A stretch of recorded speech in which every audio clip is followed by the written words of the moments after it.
اب جو بات عرض کرنے جا رہا ہوں اسے ذہن میں رکھیں. ایک کفن چور تھا، کفن چور تھا.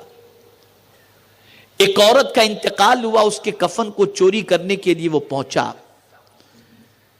لیکن جیسے ہی اس نے اس کے کفن کو کھینچنا چاہا، اس عورت نے کھینچ کر ایک تماچا مار دیا. اللہ نے اسے زندگی عطا فرما دی اور اس نے کھینچ کے تماچا مار دیا، جس کی وجہ سے اس کے چہرے پر اس عورت کی انگلیوں کے نشان پڑ گئے. علامہ یافعی رحمت اللہ تعالی علیہ فرماتے ہیں وہ شخص اس کے بعد توبہ کر لیا کہ اب آئندہ کبھی میں کفن چوری کا کام نہیں کروں گا.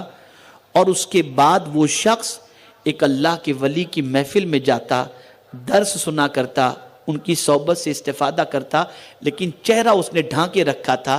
ایک دن وہ بزرگ فرماتے ہیں کہ کیا بات ہے کہ تو اپنے چہرے کو ڈھانکے رکھتا ہے، دوست ہو کر دوست سے چہرہ چھپاتا ہے. کہ اگر آپ امان دے تو میں آپ کو حقیقت بتاؤں. انہوں نے فرمایا کہ امان ہے. اس نے چادر ہٹائی تو 5 انگلیوں کے نشان چہرے پر تھے. تو وہ بزرگ فرماتے ہیں نشان کس چیز کے ہیں؟ تو وہ عرض کرتا ہے کہ حضور یہ نشان اس چیز کے ہیں کہ استغفر اللہ بولے میں کفن چور تھا. اور ایک مرتبہ میرے ساتھ یہ واقعہ ہوا کہ ایک عورت کا کفن چوری کرنے کے لیے میں گیا تو اس نے کھینچ کر مجھے تماچا مار دی، جس کی وجہ سے اس کی انگلی کے نشان میرے چہرے پر آ گئے. میں نے اس کے بعد توبہ کر لی. اب دعا کریں کہ اللہ میری توبہ قبول فرما لے. اب وہ بزرگ اس واقعے کو دوسرے بزرگ کی بارگاہ کے اندر پیش کرتے ہیں اور فرماتے ہیں کہ میں نے ایک عجیب واقعہ ایک بندے سے سنا. جو یہ واقعہ ہے، عورت کو اللہ نے زندگی دی اور وہ عورت قبر کے اندر زندہ ہو کر اس نے تماچا مار دیا اور میں نے اس کے چہرے پر 5 انگلیوں کے نشان دیکھے.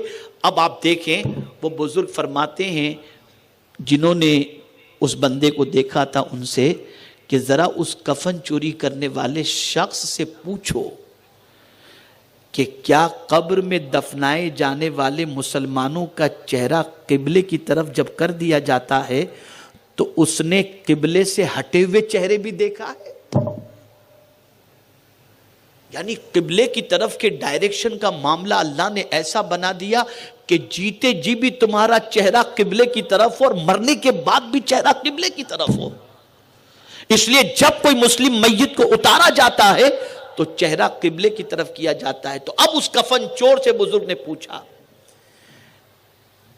کہ جب مسلمان مرتے ہیں تو بہت سارے مسلمانوں کے چہرے کو قبلے کی طرف کیا جاتا ہے، کیا تم نے قبلے سے ہٹے ہوئے چہرے بھی دیکھے، قبلے سے پھرے ہوئے چہرے بھی دیکھے؟ کہا ہاں، بہت ساروں کے چہرے میں نے قبلے سے پھرے ہوئے دیکھے.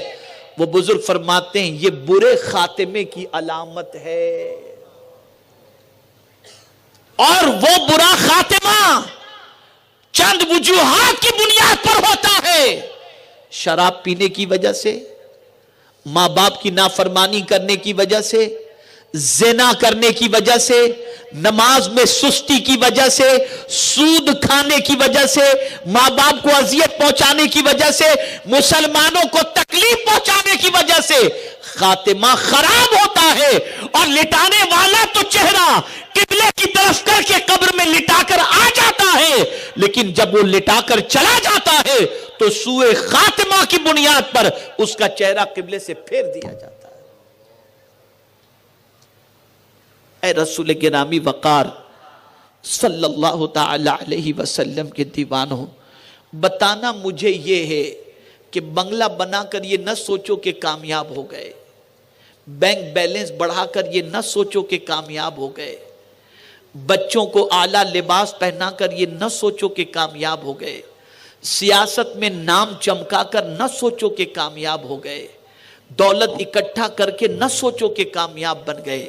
حقیقی معنوں میں کامیابی وہ ہے کہ جہنم سے اللہ بچا لے اور جنت میں داخل فرما دے. اور یہاں یہ یاد رکھیں کوئی شخص خود سے چاہے جہنم سے بچنا نہیں بچ سکتا خدا جب تک کہ نہ بچائے. اور کوئی چاہے میں جنت میں چلا ہی جاؤں گا نہیں جا سکتا جب تک کہ خدا داخل نہ فرما دے. اس لیے قرآن نے کہا فمن زحزح عن النار، جو جہنم سے بچا لیا گیا، یعنی بچ گیا نہیں، بچا لیا گیا. کس نے بچا لیا؟ میرے کریم نے اپنے فضل سے بچا لیا. وَأُدْخِلَ الْجَنَّةَ، اور جنت میں داخل کر دیا گیا. کس نے داخل کیا؟ پالنہار حقیقی نے اپنے کرم سے داخل فرما دیا. تو قرآن کہتا ہے فقد فاز، بے شک وہ کامیابی ہے.